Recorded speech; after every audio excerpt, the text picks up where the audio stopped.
few words to add to that. So my name is Guillaume. I run partnerships at 11xAI. I'm also an avid angel investor. I run an angel syndicate called the 181 Angels for the Founders Forum in the UK. And I'm also a scout for Andreessen Horowitz, A16Z. At 11x, driving partnerships, so really just generating net revenue opportunities for us. 11x, we're backed by Benchmark Capital, HubSpot Ventures, and our good friends at Project A. We've raised a Series A, and we've been growing really fast. Do I have a clicker? Yes. We've been growing really, really fast. I think we went from 0 to 8 million in revenue in about 10 months, and the idea is to be at 15 million in revenue by end of year. And we have 2 AI agents in market. One is called Alice, AI SDR, and the other is called Jordan. You should give him a call after this talk. Talk to him, he's pretty remarkable, and he's an AI's voice rep, and he takes calls for you guys. So today, we're talking about how AI agents are becoming EBITDA's best friend quite quickly. This is very much relevant to sales leaders, to RevOps leaders. Those are the people that we sell to in the end. AI agents, so we'll be covering a few things, right? It's a new market, it's a new environment, it's a bit of a nascent technology, but the adoption curve has been quite insane in the last 2 years. So we're going to cover what they are in general. We're going to cover the implications for GTM teams and what that means if you're a sales leader or a RevOps leader. We're going to look at the profitability equation because ultimately we're talking about that, or EBITDA, doing more with less, which seems to be the theme in this day and age. We're in 2024, you got to achieve more stuff with less money, be profitable much more quickly. You're competing for talent, so all of those things are quite relevant. And we'll look especially how to implement those AI agents into your tech stacks, but especially what to be careful of. There's some shortfalls, there's some limitations, so we'll go over those. So, AI agents, what are they? Well, first of all, there's 2 terms that are being conflated. AI agents and Copilot. A Copilot can learn, but it doesn't have agency. It doesn't work on its own. It's there to augment a human's work. A Copilot is there to help you make better decisions, work faster. An AI agent, on the other hand, produces work. It has agency, it has autonomy, it gets smarter through time, it has goals, and it works on its own. It, of course, needs to be managed by a human at a high level, but it is autonomous. That's the difference. So we're not in a business of selling productivity tools here. This is not productivity SaaS. This is very much, we're in the business of selling work. The companies that sell AI agents sell a workforce, and those AI agents are here to cover a workload, an entire workload. They are end-to-end automation agents. And so to give you some ideas, so we sell an AI SDR, we sell an AI phone rep, but there's much more out there. We've seen companies that are selling IT support AI agents. We've seen customer success. We've seen RevOps automation. Again, to go back to it, it's not a productivity tool. It automates an entire workflow. It is meant to be seen like a worker for your company. So what do we consider, right? You're a sales leader, you're a RevOps leader, and you're looking at AI agents. There's a few things to know. First of all, they're autonomous. Like I said, automating an entire workflow from end to end. What you would expect a human to do, an AI agent is meant to be doing. You will have one platform to manage it, and usually it takes just one human to manage that worker, just like you would take one manager to manage a whole team. Quality. Quality is very important because it's all well and good if you've got an AI agent doing work for you, but if it's, excuse my French, crap work, it's not very interesting. So the quality should be on par with humans. We're at an early stage for these kinds of agents, for this technology, so that's not always the case, but that's where we're headed. We're headed to a place where AI agent outputs, the work they produce, is on par with that of humans. Now, flexibility of work output, that's an interesting one, and that's where the true value proposition lies. You can dial them up or down however way you want. You can dial them down, ask them to do less work, just like you would ask a human to do less work. I mean, this is Europe. In the summer, we don't work at all. And you can ask your AI agent to do much less during the summer. Oh, I see some, no genau? No, that's not a genau. Fair enough. Absolutely. And so you can ask them to do less work if there's fewer targets to be hit. However, you can also ask them to do much more work. You can increase the amount of throughput of work output as much as you want. And that's the clear difference with humans. Humans are limited by physical factors. AI isn't. You need to 10x, 20x, 30x the amount of work output. You can do that. They're infinitely scalable. Now, the last thing I would say is they're cheaper than humans. That's especially true for high-income countries, European countries, America. The equation is a bit less striking in, say, low-income countries and medium-income countries, but it still holds true. Cheaper than humans. So now let's address the elephant in the room. We've been having that discussion for centuries. Technology is automating our work, taking our jobs. AI is going to take our jobs. We're probably going to have that discussion for another 100 years. I can tell you that AI agents are not going to replace you, at least not right now. They, right now, are focusing, all the AI agents we're seeing are focusing on stuff that is high effort and low yield. Let's take an example, our AI SDR. AI SDR work is really, really tedious. You search for people, you research them, you draft the outreach, and you send it. And then you get some result. That's very high effort, it's very low yield. It makes philosophical sense to get an AI agent to do it. Just like working down in the mines. There's no reason any human should be toiling down there. It should be robots extracting the minerals because it's high effort and low yield. And so that ultimately helps us shift the human focus to less mechanical work. Where we've seen our AI SDR go in place, teams that used to be doing that work were now focusing on higher value tasks and higher value targets. We have an example with Brex, a company in the US that's doing super well. They're working with us. Their AI is, they came to us because they needed it again to do more with less. They had lost a bunch of their SDRs because they went on to do other things. They were competing for talent. They didn't have the budget in a team to get more AI SDRs. So they went with Alice instead. Alice started doing that work. The few SDRs that were remaining were managing Alice and then had much more time to focus on higher value targets and higher value tasks. And that led them to sourcing opportunities that they would not have sourced before because it was just too much work, that had an ACV much higher than what they usually sell. So that leads you, with AI agents, being in a position where your company, or rather your unit, is much more cost effective when it comes to growth. You're doing more with less. So let's skip that perhaps, but GTM efficiency is notoriously correlated with valuation. The companies that have the GTM spend ratio that is the lowest are oftentimes the ones that are most profitable. So we're looking at some public B2B SaaS companies here. So we've got the usual suspects, Palantir, Paylocity, CrowdStrike, the infamous CrowdStrike, Datadog, Shopify. And the median GTM spend ratio is 123%. The revenue multiple that's associated to that, the median is 10x. Now you look at the ones that are the least efficient, the companies that have a GTM efficiency of a median of 403%, the revenue multiple here is 3.6x. Correlation, causality, I'll let you have that debate yourself, but you want to be more profitable and valuable as a company, be more efficient when it comes to your GTM motion. So let's look at the profitability equation then. It's quite simplistic, to be fair. Input, the amount of dollars you're putting into the machine that you would either give to an AI or that you would give to a human. With AIs, you're looking at lower costs. Then the output, the quantitative output should be much, much higher. You need them to do 10x, 20x, 30x, 100x the amount of work a human would do. That's not a problem. The qualitative output, provided that the AI is trained well and that it's given the tools to succeed, should be on par with that of a human. So you've got equal quality, much more quantity, you've got a better output. And then you look at that from a results perspective, the dollar amount, really. So if you have a customer success kind of agent, well, that's how many customers is it dealing with and how much churn is it preventing. If you have a voice rep, how many calls is it taking, how many deals is it closing itself or securing for yourselves. So you've got lower cost, you've got better output. That leads to needing fewer humans to achieve the results you need. So slower headcount growth, that leads to higher profits. You've got a GTM motion that is much more effective, that grows much faster, cheaper, you're doing more with less. Again, that's the theme of this whole century, the theme of this whole decade, it would seem. So where do we start? You're a RevOps leader, you're a sales ops leader, and you want to get started with this. Well, first of all, you have to realize that this is innovation-grade technology. We're at the early stage of this market. The adoption curve is much faster than other previous technologies, but we're still in the early stages.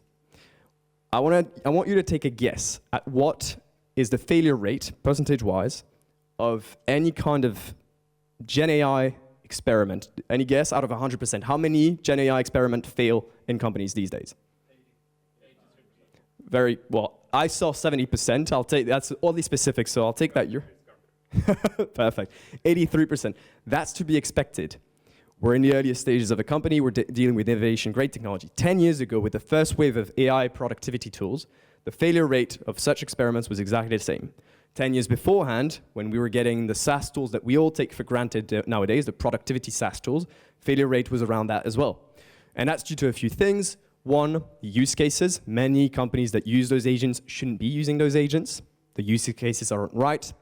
And secondly, we're trying to cram a new kind of technology into an existing process as opposed to we're trying to retrofit it as opposed to trying to build new processes. And that takes time, that's natural. So just, being in the early stages, there's a failure rate that's associated if you don't have the right use cases and if you're not taking the right approach to innovation. So how do we implement them, right? There's this nice thing, adopt, embed, forget. But really what it means is you must first define your needs. Do you actually need this? Or is this a nice to have? So many people want to try those new technologies because they're in the next, nice shiny tools and it's cool to do so, which is fair. That's a great way to look at things, but it doesn't mean you actually need it. As opposed to a company that's, and this is a classic example, their targets have increased, their ability to source talent is reduced, they're competing for talent, there's a lot of friction to find that talent, to train that talent, to retain that talent, and the budget has been decreased as well. That's a clear necessity. You need to go for it. And then you need to define your objectives. Are you trying to augment your team? Are you trying to complement your team? Or are you trying to replace your team? If you're trying to augment your team, meaning make them better at it, better your colleagues to be more productive, you don't need AI agents. You need co-pilots, you need productivity tools. If you instead need to do more with just what you have or with less, that's complementing your team. You need your AI agents to work alongside humans. AI agents is relevant. And if you need, again, to replace your team, meaning you've lost your team, you can't hire them, or they need to do better things, more high quality stuff, that's an AI agent. Again, we're going back to the idea of human workers moving to much high quality stuff, the higher output kind of stuff, which again helps you become a more competitive, a more efficient company. And then calculate the ROI versus humans. I mean, it's quite simple. Does it cost less than humans? Does it produce more than humans? If so, then that's relevant. A few shortfalls, a few limitations of AI agents. First of all, they're cheaper, not cheap. And that's one misconception about AI. Many think that an AI worker could cover the entire workflow of a human for $20 a month. That's not going to happen. AI LLMs are very expensive to run. And quite frankly, companies that sell AI agents want to have nice and fat margins. So it's much cheaper than a human, but it's not cheap to run an AI agent. The second thing is you need some oversight. First, I remember what I said. We're in the early stages of these technologies. Some of these will automate 95, 96, 97% of a workflow instead of 100% just yet. We're getting there, but that's not always the case, and so you still need to oversee some of the work. And the second thing, and that's perhaps a feature, not a bug, humans tend to not be very trusting of AI, and so likely we'll see humans having to oversee the work possibly forever. The most important thing, AI agents aren't silver bullets. They don't fix a broken process. You have a RevOps motion that has wrong processes, you're not doing very well, implementing AI isn't going to fix all your problems. They are beans, not magic beans. The classic analogy with SaaS productivity tools was if you have a sales motion that's broken or you're selling a product that is not good, you're just going to fail faster. While the analogy can be extended with AI agents, you're not going to fail faster, you're going to fail at hyperspeed with AI agents. It's just going to help you realize what is wrong from the onset. You don't fix a broken process or a broken system with an AI agent. And lastly, it's not for everyone. I'm going to say something controversial here, and you might disagree with me, but I don't think early stage startups should be using AI agents.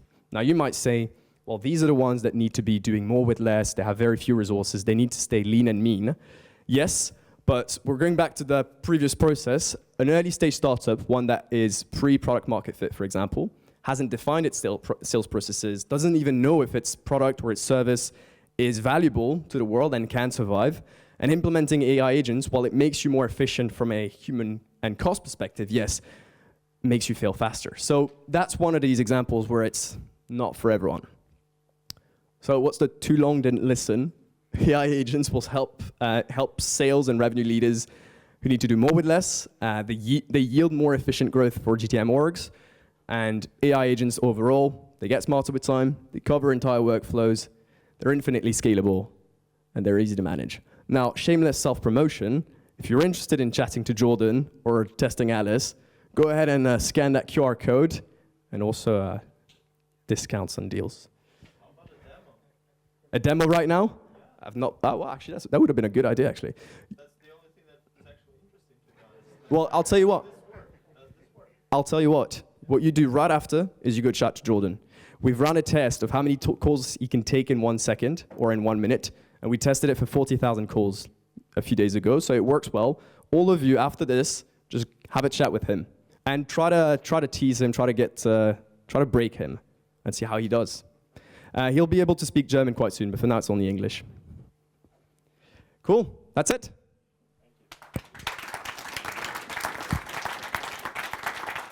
Or actually, we've got 3 minutes left, so if you have any questions, yes. What makes you confident that this is not just a feature that in 12 months from now will be like a part of every, like, let me say, sales suite as we see it now at Salesforce, and even those big giants already like have it. So, is there a space in the value chain for such an independent, thin vertical pillar? Very good question. And that's the age-old question, right? What positions a newcomer to innovate when the big dogs have all the resources and they have the advantage of home turf? Well, we've seen that play out again and again, right? The old guard can't innovate fast enough. The new guard is much more flexible, brings new paradigms, etc. I can't say that that's what's going to happen. It's happened time and time again, so I'm guessing it's going to happen again here. It could be different. What I think about the market is that there's going to be a lot of consolidation. There's going to be a lot of those big players acquiring some of the smaller players. A lot of the small players will die, just as is tradition. And as for the verticals you said being siloed, that's the idea of trying to go as horizontal as soon as possible, right? Building more workers. We had 1 worker, we have 2, we'll have 4, we'll have 10. The idea is to then, again, fail fast and fail cheap for us, to see which ones work, which ones are actually needed, which ones the big dogs will actually be building themselves and leveraging. I think we're at time. No, you actually still have 10 minutes for questions if you like. I was Cool. just gonna. Wait, how fast did I speak? Yeah, does that answer the question? Brilliant. Genau. Hey, thanks for the talk, first of all. I have a question. In the beginning, you said the end goal is to move to less manual tasks so people can focus on more creative tasks. I mean, obviously, people's capacity is limited, right? So what makes you believe that those same people can now tackle more creative and complex tasks if they were doing the manual tasks in the past? Well, that's if you're hiring the right talent, right? Or if you're training them the right way. So let's use the example of SDRs. This is an entry-level job that is often done after university or even without a university degree. It's very manual, it's not very creative, it's not very challenging. A lot of SDRs start there to then hopefully be in a position within a company to be an account executive, to start doing sales. And then they start doing sales operations, and then you move up the ladder. The idea here would be for us to be able to skip that stage to begin with and to get right into what makes us truly unique as humans, the creativity and our ability to think critically. Don't you think they need the experience of doing the groundwork first to be able to do the other stuff? Excellent question. One which we get quite often, actually. Ultimately, SDR is a pipeline for companies to vet their AEs, right? And so that's actually a very good question, one which I frankly don't have an answer for. I'm going to guess, and here's what I'm going to guess, that there will be other ways to vet your AEs, or that actually the AE kind of work will now, in 10 years' time, when we've shifted our way of thinking, will now be the grunt work that no one really wants to do, but you have to do first. Because ultimately, I mean, I'm thinking 20 years ago, before SDRs, I was just serving coffee, you know? That was the way to enter, and oh, this guy's actually smart. Oh, this girl, really, really smart. Let's get them on the SDR stuff. Enough selling coffee. Makes sense. Thank you. Yes. How do you charge your customers? Is it a license or by success fee? Volume-based, actually. It's work. So the interesting thing when you're selling work is that the sales cycle is very different to traditional SaaS, whereby you're actually comparing how much it would cost a human to do that kind of work, as opposed to the results, as opposed to anything else. So we're not doing seat-based pricing. We're not doing outcome-based pricing. That's agencies. Instead here, this is a new model whereby you're instead charging for the amount of work that is being done. So for Jordan, the pricing is based on the amount of calls he takes. For Alice, it's about how many people she finds, she researches, and she sends an outreach to. With RevOps, it might be how many, or rather with CS, it might be how many tickets you solve. You're paying for the amount of work. And so that's, a bold move that we had and that, the industry is having. It seems to be reflective of some needs, given our growth rate. But yeah, it's a new way of pricing things, I guess. Okay, maybe I'm mistaken. I guess I read that Salesforce is now charging €2 per conversion. Interesting. So no seats anymore, no licenses, but €2 per conversion. So per outcome. Interesting. So I did not know that. I'm not sure, maybe I'm mistaken, but I guess I read something like this. Yeah. I'll take your word for Okay. it. And if that's the case, then there's going to be two competing models against one another, the old guard and the new guard. And the question is, which of those models is going to make most sense for the economy, and also who's going to be able to innovate faster? Oh, sorry, there was a lady at the back, sorry. I'd be really interested in the use cases. So you just mentioned and talked a lot about the SDR use case. What are sort of the other promising use cases you're exploring? Customer research, is that something that you're also looking into? So we ourselves aren't exploring that. We might.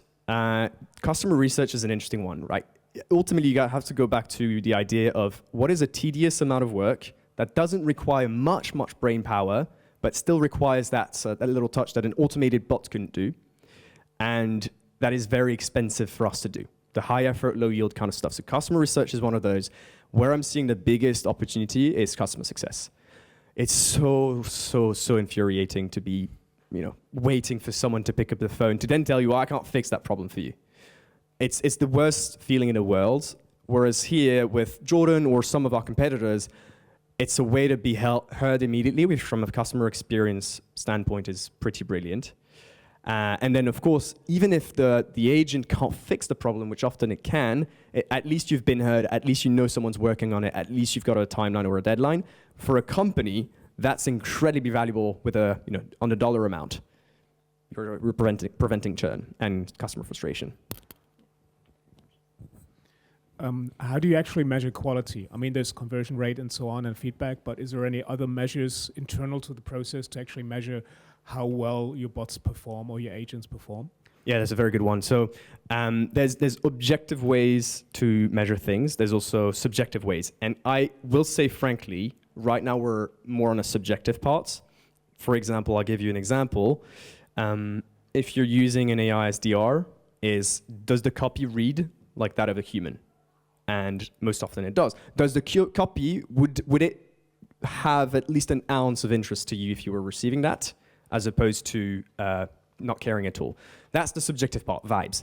But then, of course, there's the objective part, say the conversion rate. And the conversion rate is an interesting one, right? I mentioned that it's not a silver bullet. I mentioned that the quality should be on par with humans. With Alice, for example, what you should be expecting is for her to perform as well, if not marginally better than a human. But you shouldn't expect her to be insanely much better, because ultimately we're doing the same thing, right? We're sending emails and sending LinkedIn messages, which is, again, very high effort, very low yield. And so sometimes the misconception is, well, actually, if you get an AI to do it, it's going to be 50% better, so our conversion rate is going to go 50% higher. That's not the case. A conversion rate of 1% with humans is probably going to be 1% with an AI, except the throughput, the output, will be 10x, 20x, 30x higher. Hey, here, up here, I have a question. Where do you still require human supervision, and how did you implement human in the loop? Yeah. So that's the thing, right? You're not meant to have human in the loop. You're meant to just have human supervision. That's the whole value proposition of an AI agent. Because we're in the early stages of this technology, and the adoption curve has been much faster than anyone expected, but you still have a nascent technology, you still require some level of human interaction. For example, with, again, I'm going to use the AI SDR point. Until very recently, and actually we still haven't rolled it out fully, the AI would not respond to questions. So you do the outreach and someone responds, yes, I'm interested, there's this and this and that, but I have a few questions. The AI would not respond. So you needed a human SDR to take over to answer those questions, right? I've said we're automating the end-to-end workflow. That's not actually the case. So now we're rolling out smart replies, so that's the case. But there's all those kinds of things where you still need a human in the loop. But very fast, very quickly, very soon, we'll move into a world where you have just AI supervision, meaning just checking the work and actually just dialing up and down, just like a manager would do. And then, of course, training. That's one of those things where human is very much required, training and fine-tuning. You've got Jordan, for example. We train him on scripts. We train him on call recordings, bad ones, good ones, so he can learn what is good, what is bad. But then we roll it out, and there's a classic example. For example, we're working with a company that's calling elderly people to get them into retirement homes. And with that one, you very much need the agent to speak slow, to speak very intelligibly. That was a thing where a human had to go in and really teach the robots. Actually, for this use case, we can't have the Jordan Belfort kind of voice that we use naturally. The very aggressive, very mumbly kind of voice. You need someone with a slow, smooth voice, a soothing voice. I might have missed the beginning, but like how much context you need from your customers to make your agent successful, or what is the training process? I didn't get it. It's the way to look at it is kind of the same you would need for a human. Because if you want the agent to be as good as a human, you need to give it the same context. So usually when a customer say, let's use Jordan for example, the voice agent, and say, how much should I give it? Well, as much as you can, as much as you have, just like you would with a human. Of course, there's a law of diminishing returns, right? The first 10 batches of scripts and calls will be super important for it to reach 80% level of being good. But then that remaining 20% to get to perfection, that's going to take much more, and it's going to take a while. So as much as you can, quite frankly, Jordan baseline is about 20 calls, good and bad, and a script, and then there's some fine-tuning behind it. Also, any internal documents about products, prices, blah? I mean, sure, whatever you can give it. We do it in written format. We have a very white glove approach to our services personally. I mean, it's the different approaches for different companies. We do white glove. So we want our customers, when they use Jordan, to not have to do much. They just decide the speed of the voice, I think, the voice itself from the bank we have, unless they need an actual voice that we fine tune. And then the working hours, is it 24/7? Is it certain times of the day? That's pretty much it. The rest, all of the training, all of the workflow is being done in the background. So the workflow, for example, Jordan will take a call, and then you need it to update the CRM, he will. You need him to send a text message or a WhatsApp message to the customer, he will. You need him to send you an email to recap what happened, he will as well. All of that is done in the back end. The customer doesn't have to care about it. As opposed to some companies where it's more of a, you teach it yourself, you prompt it yourself, which is faster, perhaps not as high quality. I think now we're out of time, but it was good we had time for questions because there were a lot. Thanks a lot, Guillaume. Nice, thank you.